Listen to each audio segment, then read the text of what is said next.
of Europe.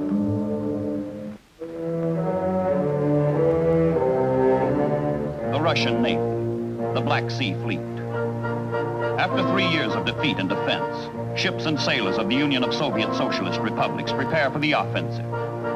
In the great ports of the Black Sea, in Odessa and Sebastopol, invading Germans sit entrenched, holding the Crimea in talons of steel. But the year is 1944, and the high tide of Nazi conquest is ebbing. The Red Army is driving into the Crimean Peninsula from the north, as the Red Navy brings in more troops to fall on the flanks of the desperate Germans. To Soviet sailors, Sebastopol with its magnificent harbor is a prize beyond price, and they mean to get it back at any price.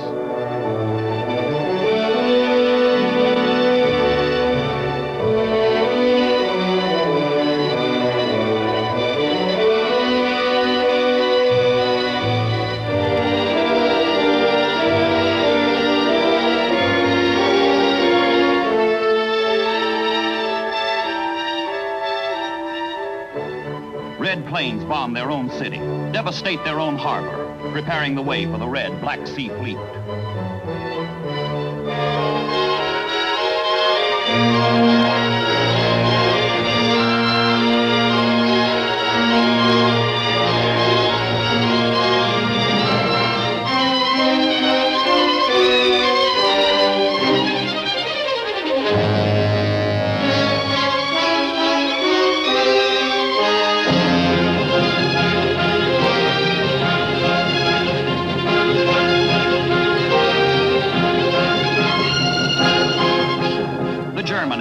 Throws all it has available against the Russian ships.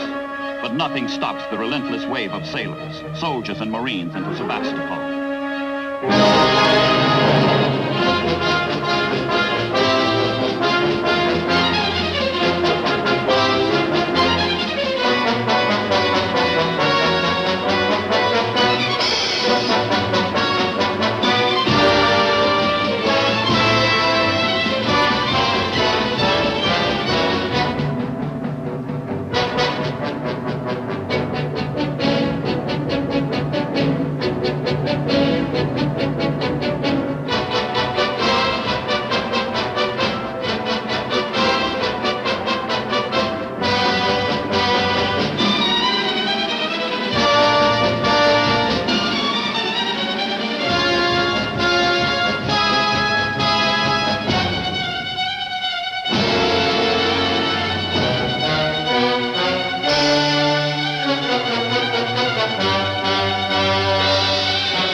The Allies. Where the German soldier stands, no other shall ever put his foot. But along 2,000 miles of Russian front, from the Baltic to the Crimea, the myth of Nazi invincibility crumbles.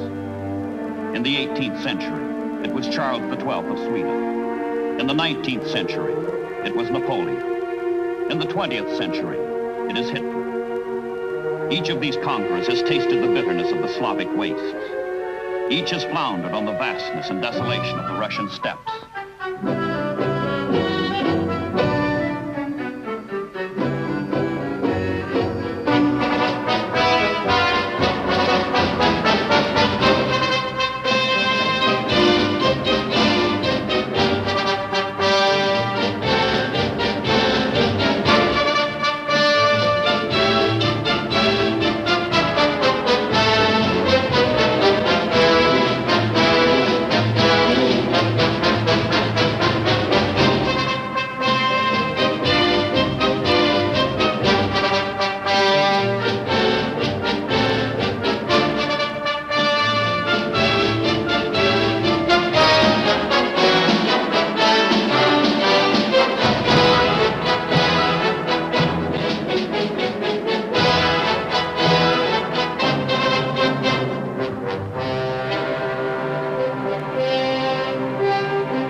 ages, city of defeats, city of victories. For the Russians, Sebastopol is a vital landmark on the march to Berlin. For the Germans, the loss of Sebastopol means retreat, disaster. Landing boats originally built for the invasion of England now serve another purpose. A German evacuation, a German Dunkirk in the Black Sea.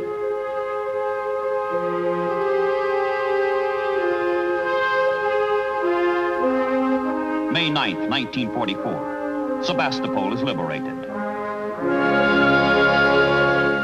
But for the Russian people, the aftermath of triumph is heartbreak. Where the German army fights, there the SS murders and the Gestapo slaughters. The heaps of innocent executed hostages are monuments to man's inhumanity to man.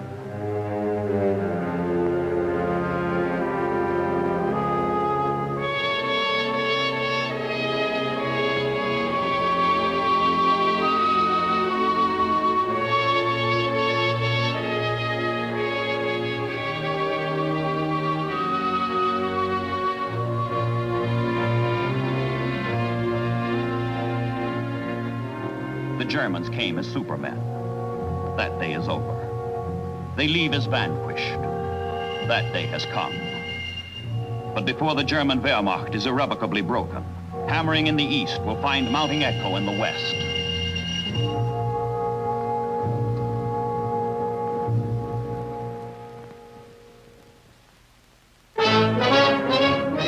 And in the west, Germany begins to drown in the flood tide of Allied might. In the hard-won harbor of Naples, at Palermo, Corsica, Sardinia, the ships and men gather for the invasion of southern France. Operation Anvil. Ships by the hundreds, men by the thousands, will inundate the rear and flank of the Germans, who are struggling to contain the Allies on the Normandy beachhead, established 2 months early.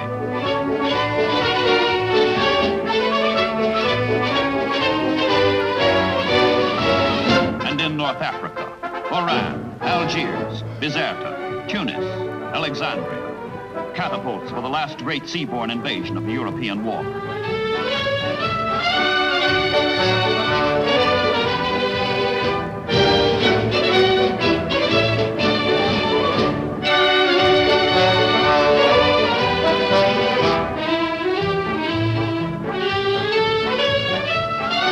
800 ships will carry the liberators to the beaches on the far Mediterranean shore. And with them go 7 French divisions carrying the Cross of Lorraine. Back to French soil under General de Gaulle. Back to their homeland with the Committee of National Liberation.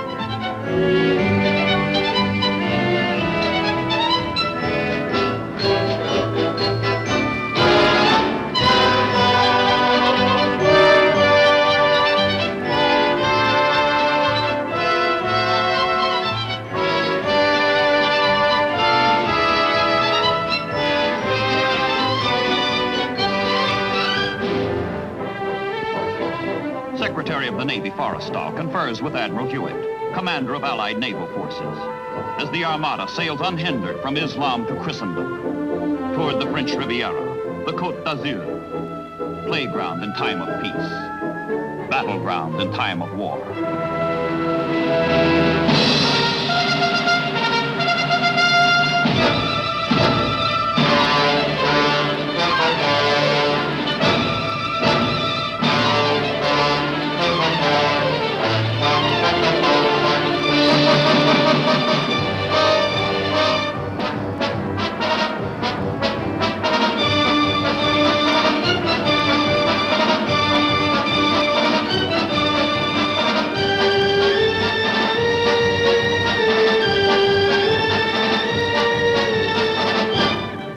Of assault.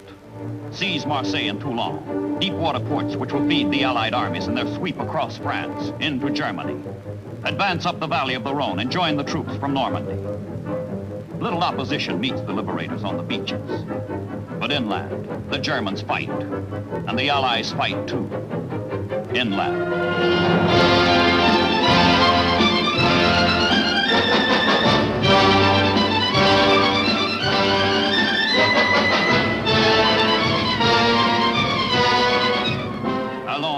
De la patrie.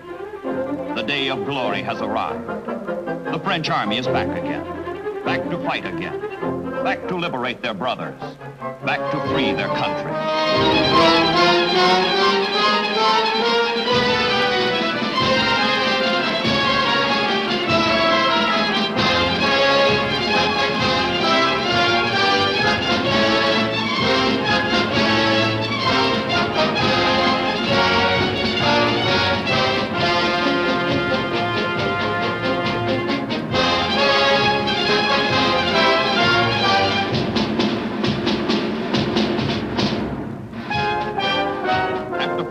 In the shadow of the swastika.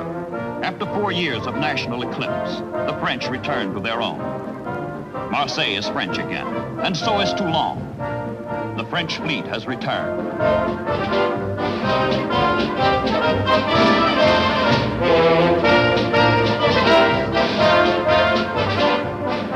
And Paris, city of light, August 25th, 1944. No enemy could extinguish the light, nor could he comprehend it. The light that never was on sea or land. The light that is in the hearts of only those who are truly free.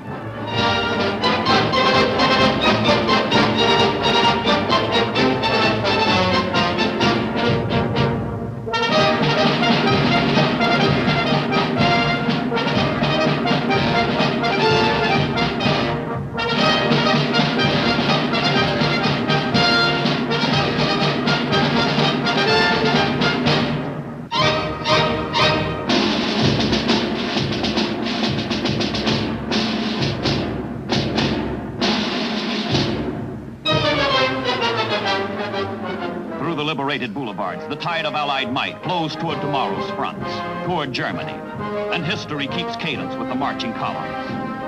The Battle of France is over, but many men now marching will lie still in Europe's earth before the fate of Europe is sealed.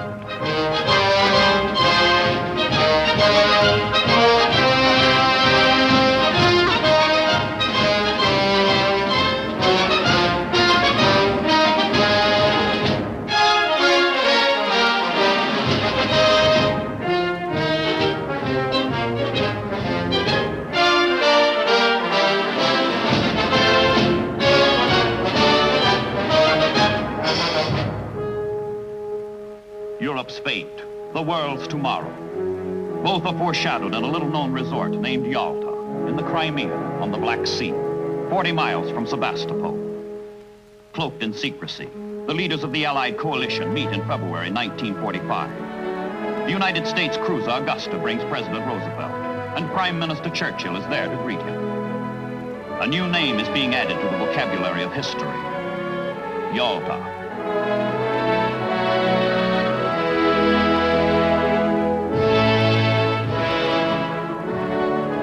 Statesmen, soldiers, diplomats turn an obscure Crimean town into the temporary capital of the world as the war, east and west, thunders toward its climax. Rome has long since fallen. Now the world focuses its attention on Tokyo and Berlin. On all the 6 continents and on all the 7 seas, the Allies destroy the Axis. But here at Yalta, diplomacy takes precedence over combat.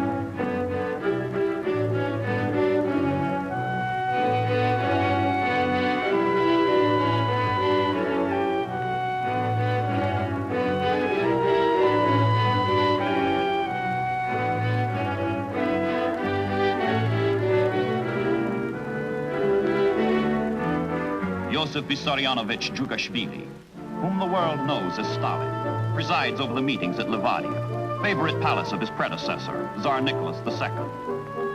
At Yalta, the Russians agree to enter the war against Japan, and the date for the first meeting of the United Nations is set. Other agreements, open and secret, sow the seeds of future controversy and contention. But on the immediate issue, the war against Germany, the conference is clear and decisive. The communiqué says, the timing, scope, and coordination of new and even more powerful blows by our armies and air forces into the heart of Germany have been planned in detail. Nazi Germany is doomed.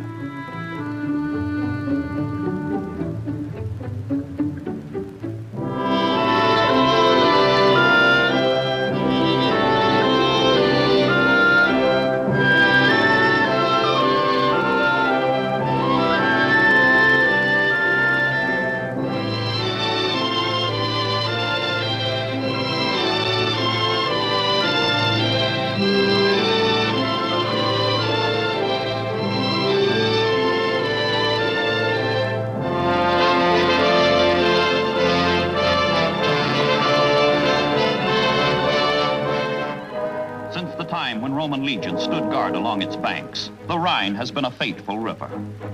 Not since Napoleon have invading troops crossed over it. But now, in March 1945, the barrier breaks, and the heart of Germany lies open to assault.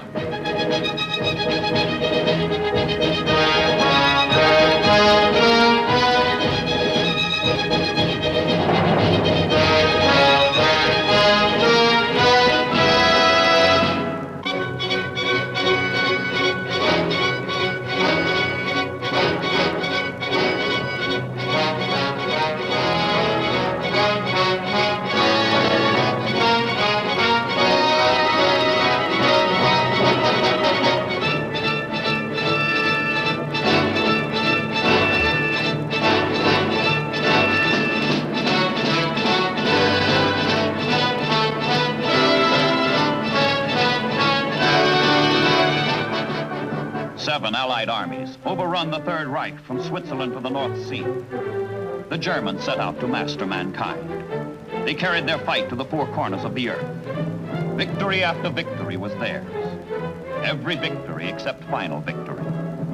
The sowers of the winds of war in the east and in the west, in the north and in the south, reap the whirlwind of defeat at home.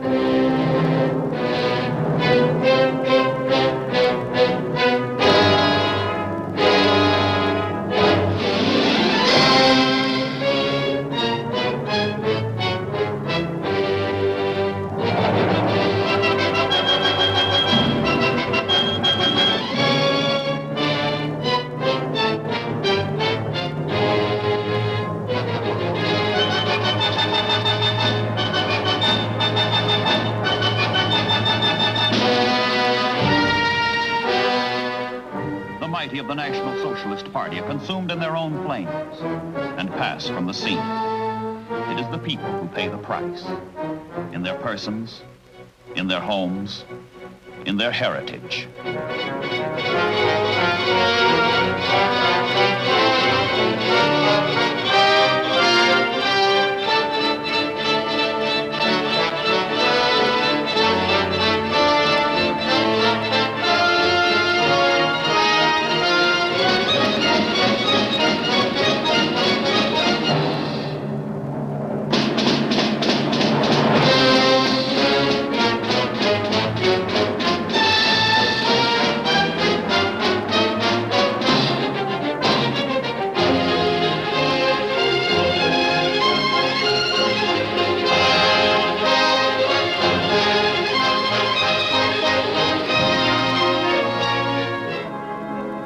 Symbols of might and conquest, on land and sea, lie shattered and powerless, burned and sunk, rusted and corroded. Gone are the U-boats which threatened the Allies. Gone are the armies which threatened man. Gone are the planes which destroyed great cities.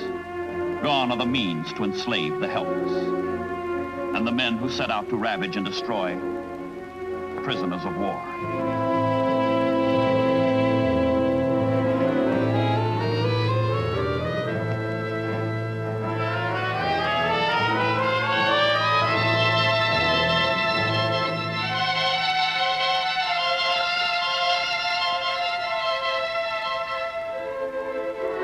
Began in Warsaw, in Poland. There was Belgium, France, and the Netherlands, Yugoslavia, Albania, and Greece. Denmark, Norway, Finland, and Russia.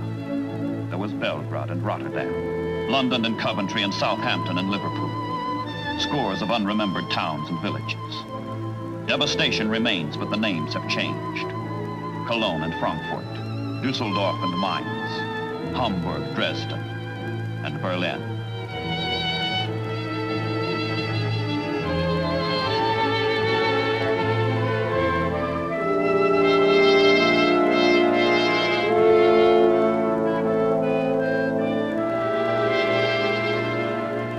The Volkssturm, the People's Army, the last convulsive effort of a dying order to save itself.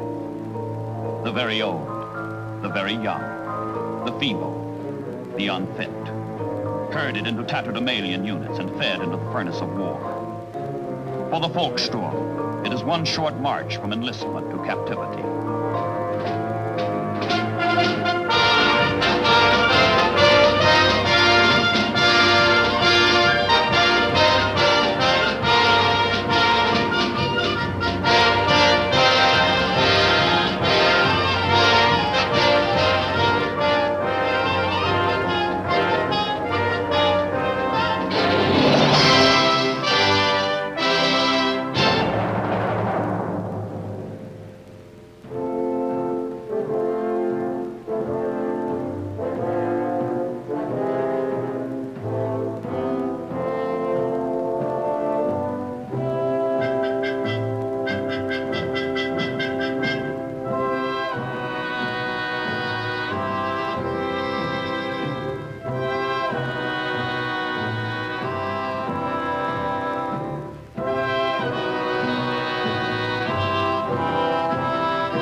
In May of 1945, the end comes. The death rattle of the National Socialist Third Reich. Hitler is dead, a suicide in his own underground bunker in Berlin. The new order he designed to last 1,000 years has died with him after only 12. The dictatorship that set a world on fire sputters out in unconditional surrender.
Fallen, and the weapons of war perished.